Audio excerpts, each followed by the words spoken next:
Guys आज आहे 31 मे आणि फायनली 2026चा पहिला पाऊस मुंबईमधला आमच्या इकडचा पाऊस आलेला आहे आणि भारी वाटते. मी मस्त जाऊन भिजून वगैरे आले, मस्त भिजले पावसामध्ये, मजा केली. तर आता सुरुवात झाली आहे पावसाला, तर भारी वाटते. मी तुम्हाला दाखवते, वेट. हा बघा गाईज, पाऊस मोठा पडतोय आता बऱ्यापैकी.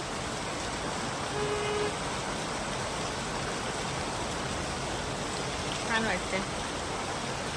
आणि झाडं बघा आमची कशी मस्त झाली आहे, एकदम फ्रेश फ्रेश.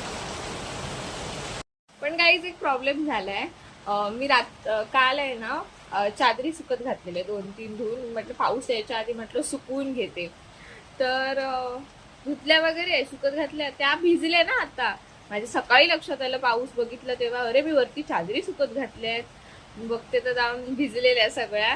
म्हटलं जाऊ देत, चादरी काही सुकवता येईल नंतर सुद्धा. पाऊस हवा होता, खूप गरज होती पावसाची. एवढी वाट पाहिली ना आतुरतेने. एवढं गरम होत होतं मुंबईमध्ये, एवढा त्रास होत होता ना उष्णतेचा, पूर्ण सगळीकडून असं सन स्लॅपिंग लिटरली. बट आता पाऊस बघून मस्त आता वारा सुटलाय आणि हळूहळू अजून 4-5 वेळा जेव्हा पाऊस पडेल तेव्हा अजून थंड वाटेल प्रॉपर. तर हा, आणि पावसाचे सुद्धा खूप भारी भारी ब्लॉग्स येणार आहेत. तर स्टे ट्यून विथ मी. चलो एन्जॉय करते हे मॉन्सून.